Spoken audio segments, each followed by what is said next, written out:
Assalamualaikum warahmatullahi wabarakatuh.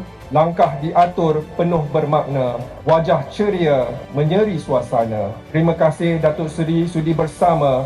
UniReady di Uniten terasa istimewa. Program UniReady 2026 ini dilaksanakan hasil kerjasama strategik antara Uniten, Yayasan Gerbang, Bandar Tun Razak dan Biro Pendidikan Majlis Pimpinan Negeri Wilayah Persekutuan dengan sokongan padu daripada Tenaga Nasional Berhad, melibatkan penyertaan seramai 250 orang peserta. Program ini bukan sekadar sebuah kem akademik yang biasa, sebaliknya merupakan sebuah platform pembangunan holistik yang memberikan penekanan kepada pembinaan kepimpinan, penguasaan kemahiran komunikasi, pengukuhan sahsia diri serta pendedahan kepada realiti kehidupan di kampus.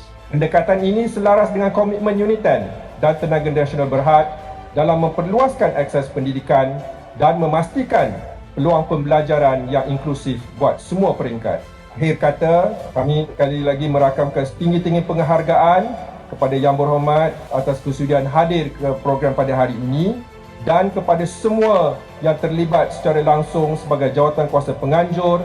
Dengan itu, sekian wabillahi taufiq wal hidayah. Assalamualaikum warahmatullahi wabarakatuh.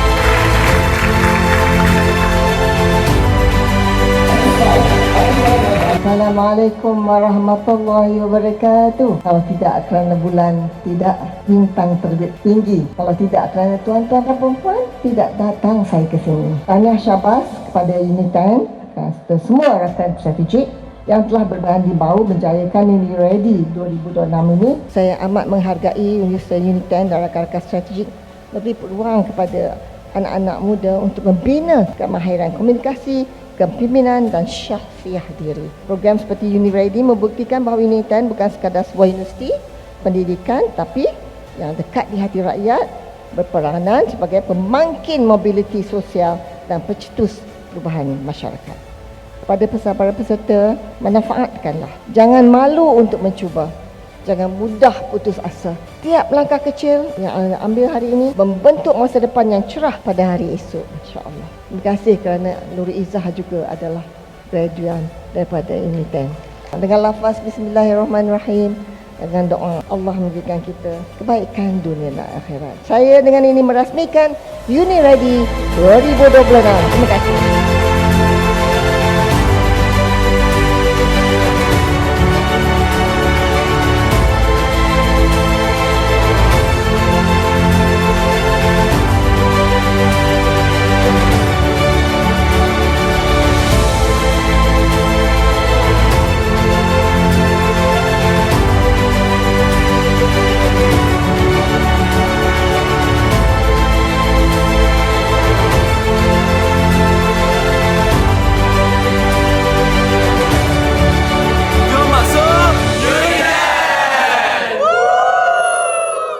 Uniten sparks the genius in you.